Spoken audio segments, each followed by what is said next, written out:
भाइयों बहनों बुजुर्गों, वज़ीर आज़म साहब, इसको किस्मत कहिए, मुकद्दर कहिए, बीच बीच में जब कभी रेल के कोई बड़े प्रोग्राम हुए तो कहीं ना कहीं मेरी खुशकिस्मती रही है कि उनके साथ मुझे जुड़ने का मौका मिला। पहली बार जब अनंतनाग रेल स्टेशन का इनॉग्रेशन हुआ उसमें, जब बानिहाल रेल टनल खुला उसमें, और मेरी शायद पहली हुकूमत का आखिरी प्रोग्राम ठीक इसी जगह आपके साथ 2014 में। और इत्तेफाक की बात यह है वज़ीर आज़म साहब कि उस प्रोग्राम में 4 लोग शामिल थे, 4 आज भी इस स्टेज पे आपके साथ बैठे हैं। आप उस वक्त पहली मर्तबा वज़ीर आज़म बने थे।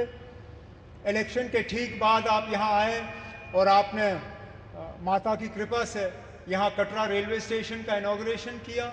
उसके बाद लगातार 3 बार इलेक्शन जीत के आप वज़ीर आज़म इस मुल्क के बने रहे। आपके साथ आपके MOS PMO doctor Jitendra Singh साहब, वो भी उस प्रोग्राम में मौजूद थे। यहाँ तक कि हमारे माननीय लेफ्टिनेंट गवर्नर साहब मनोज सिन्हा साहब उस वक्त MOS रेलवेज़ की जिम्मेदारी संभाले हुए थे जब यहाँ कटरा रेलवे स्टेशन का इनॉग्रेशन हुआ। और ख़ुद मैं वज़ीर आला के तौर पे मनोज सिन्हा साहब की अगर आप देखें तो माता की कृपा से प्रमोशन हुआ, मेरी अगर आप माने तो थोड़ा सा डिमोशन हुआ। मैं रियासत का वज़ीर आला था, अब UT का वज़ीर आला हूँ, लेकिन मान के चल रहा हूँ कि इसको दुरुस्त होने में अब ज़्यादा देर नहीं लगेगा और आप ही के हाथों जो है दोबारा जम्मू कश्मीर को जो है रियासत का दर्जा हासिल होगा।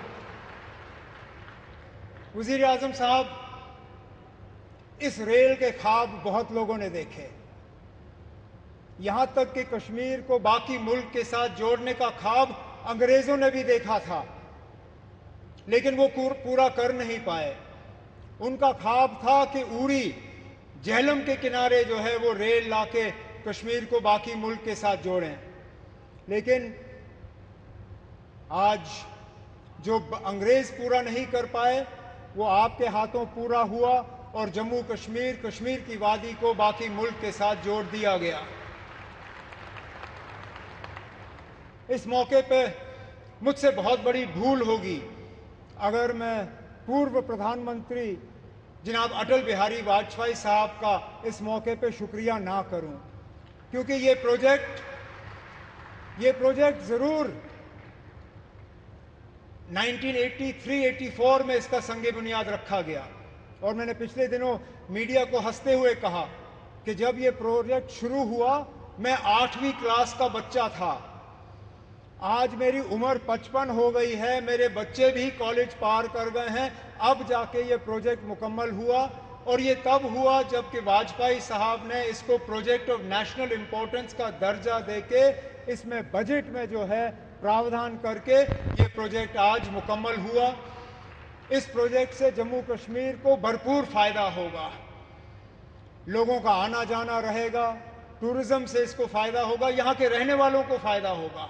जैसे मैं आपको अभी कह रहा था, यहाँ बारिश पड़ते ही जब हाईवे बंद हो जाता है तो जहाज़ वाले हमें लूटना शुरू कर जाते हैं। जो 5,000 की टिकट होती है वो अचानक घंटों के अंदर 20,000 की टिकट हो जाती है।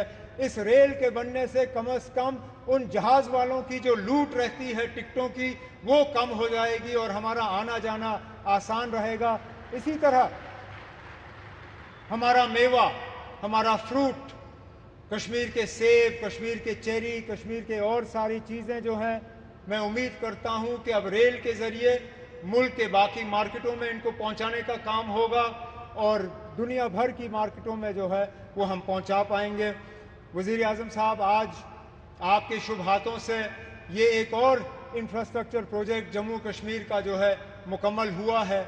इसी तरह के कई और प्रोजेक्ट्स जो हैं वो तेज़ी से आगे बढ़ रहे हैं, चाहे जम्मू का रिंग रोड हो, चाहे श्रीनगर का रिंग रोड हो, चाहे दिल्ली अमृतसर कटरा का एक्सप्रेसवे हो, चाहे जम्मू श्रीनगर 4 लेनिंग हाईवे का काम हो, जम्मू एयरपोर्ट के एक्सपेंशन का काम, श्रीनगर एयरपोर्ट के एक्सपेंशन का काम, जम्मू ये रेलवे के नेटवर्क का एक्सपेंशन, इन सब चीज़ों को जो है तेज़ी से मुकम्मल करके हमारा पूरा इरादा है और हमारी मुकम्मल कोशिश है कि जो विकसित जम्मू कश्मीर, विकसित भारत का जो आपने नारा दिया है, उसको पूरा रंग भर के हम मुकम्मल करके यहाँ के लोगों के हवाले कर लेंगे। लेकिन आज इस मौके पे जम्मू कश्मीर के लोगों की तरफ से वज़ीर-ए-आज़म साहब, मैं आपका दिल की गहराइयों से इस मौके पे शुक्रिया और मुबारकबाद करता हूँ। बहुत बहुत शुक्रिया।